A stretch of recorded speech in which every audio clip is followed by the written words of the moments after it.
my name is Katie Carson. I am the Duchess of Suds here at Royalty Soaps. Welcome to day 11, Christmas Eve at the 12 Days of Soapmas.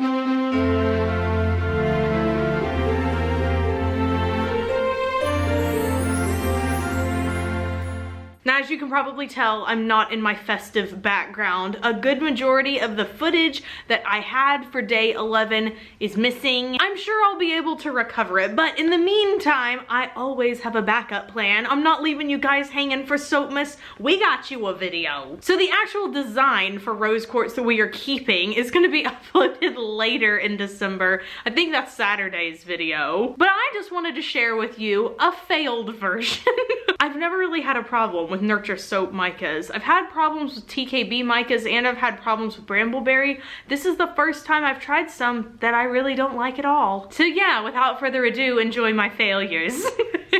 Y'all, I'm really excited about today's soap because we're testing out some pinks I've never used before. But before we can do that, y'all know the drill. We gotta pour our lye water solution into our oils. The oils are comprised of coconut oil, organic, sustainably sourced palm oil, olive oil, castor oil, and sweet almond oil. And our lye water solution is comprised of distilled water and sodium hydroxide. The recipe that I am using is listed for your convenience down in the description box below. And we'll begin by pouring the lye water solution down the stick blender. Everything is at room temperature, which for me is about 76, 78 degrees Fahrenheit. I'm gonna use my immersion blender now and we're gonna blend on low until just past emulsification.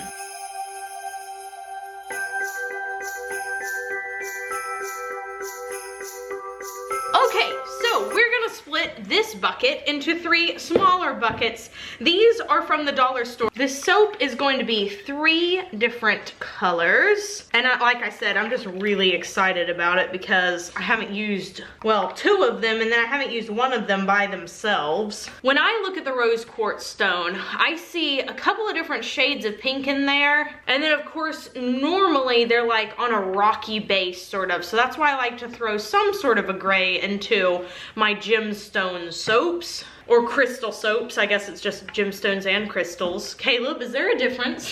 Before Caleb tells us the difference between gemstones and crystals, I'm gonna add the proper colorant to each one of the containers. The first color that we're adding is Cantaloupe. This is from Nurture Soap. I do believe that it was heavily requested that Nurture Soap craft a true rose gold colorant. And this is what they came up with, so I can't wait to see if they actually did it. The next one is also from Nurture Soap. It is Oleander Pink, which is supposed to be sort of like the perfect pastel blush pink. It's really gorgeous in real life. Can't wait to see it in the soap. And finally, we have Silver Mist Mica, also from Nurture Soap. It's a blue toned silver. It's gorgeous. And seeing all these colors together remind me of the Charlie Brown Christmas special when he's going through the Christmas tree farm and it's supposed to be all commercial. So there's like pink and silver trees. Like, this could not be more reminiscent of that scene to me. So let's blend them on up.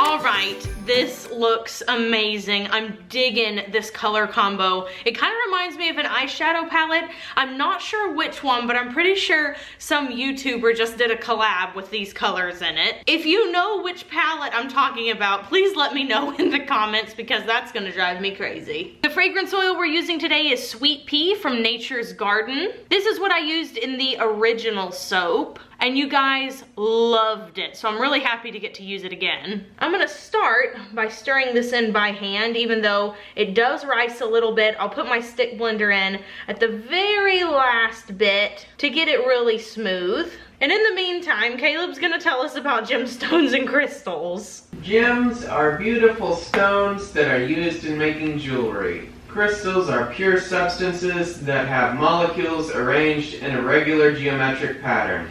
A gem can be a crystal, whereas a crystal will not always be a gem. Gems can have mineral bases such as ruby or diamond, and an organic base such as amber. Well, that's pretty cool. So it sounds like a gem is honestly like, is it kind of in the eye of the beholder then? It's just about how pretty it is? Like what seems like gem is pretty loosely used the same way natural is pretty loosely used. There's no like definitive term for it. Now that all the containers have been stick blended, it's time to pour them into our molds. I'm gonna start with the silver. Just gonna put a very small layer of that on the bottom. Then we're gonna go in with that cantaloupe. Do a little drop swirl in there.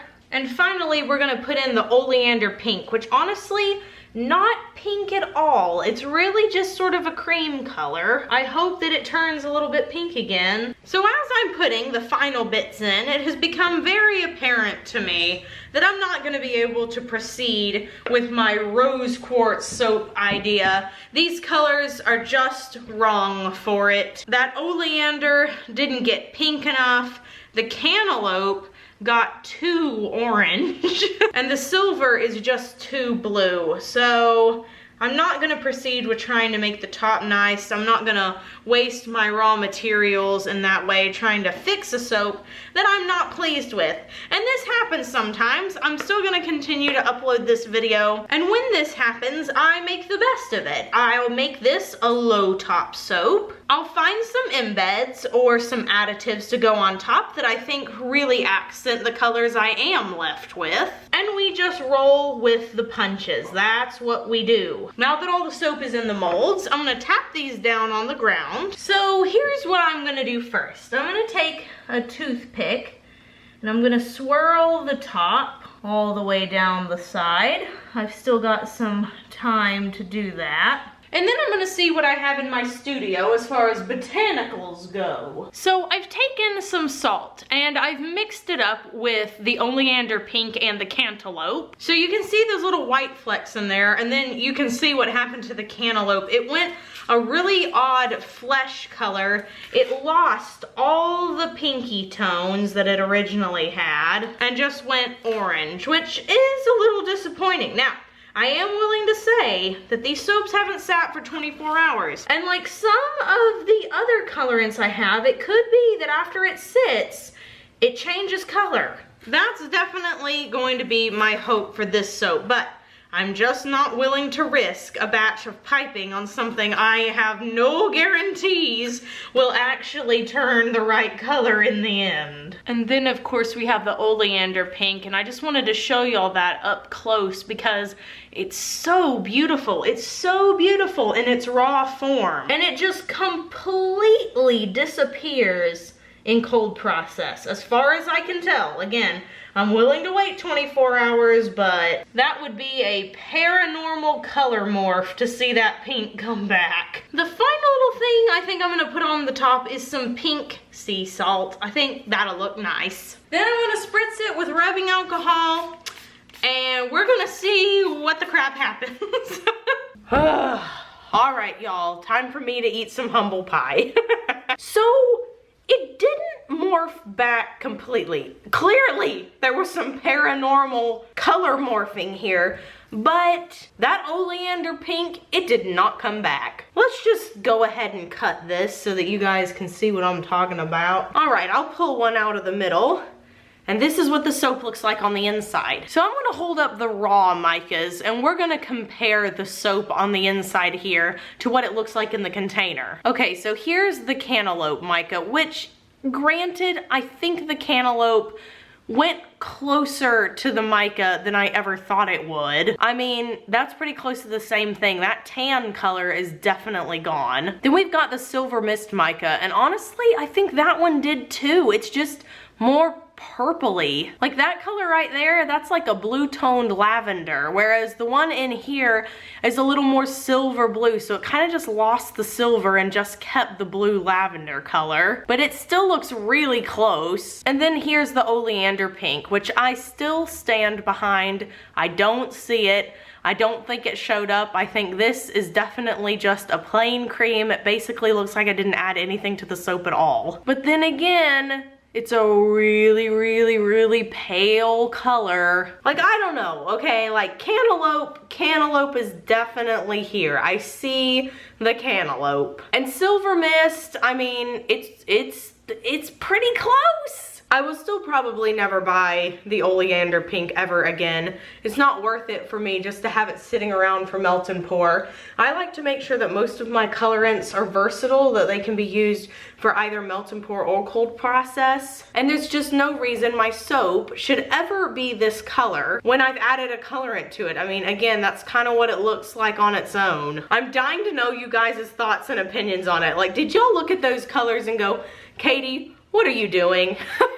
Now, I've got a couple of options for these bars that didn't get turned into high tops and were supposed to be for my rose quartz soap. I can either give them away to friends as gifts, or I can sell them for a discounted price in the Royalty Soaps shop. So I'll let you guys choose. Maybe we'll make that the question of the day. Should I sell these in the shop? Do you guys want them? Even though they're not what we really intended, they're still nice. Or should I give it to friends for the holidays? You choose. Click the eye in the upper right-hand corner of the screen. Man, I can't believe that. That's nutballs, dude. I hope you guys enjoyed today's failed soap video. See, even I mess up. Sometimes I don't upload the videos I mess up on. Sometimes, like today, I do. It's a little bit funny. Hopefully you've learned from it. The little cards that swiped up, by the way, like when it said, here's the cantaloupe mica in mica form, and here it is in the soap, and then the little card came up. That is from the Nurture Soap website of their own personal testing they did in cold processed soaps. So as you can see, like all three of them, there's quite a bit of variety, and that kind of happens with cold processed soap anyway, because sometimes you have recipes that tend to make a more yellow or greenish tone soap, and then you have recipes like mine where it's pretty white. If you didn't add anything to it, it would end up looking white anyway. So mine look a little bit paler and not as saturated as theirs do. As theirs do. So yeah, anyway, there you go. Today is Christmas Eve. I hope if you celebrate Christmas that you're having a wonderful time with your family and friends. If you don't like your family and friends, I hope you're having a marvelous time chilling out by yourself and having yourself a very lovely holiday. And we will be back tomorrow for the final video with a big announcement. See you then. Bye for now. Meow. No, I'm not giving you any hints.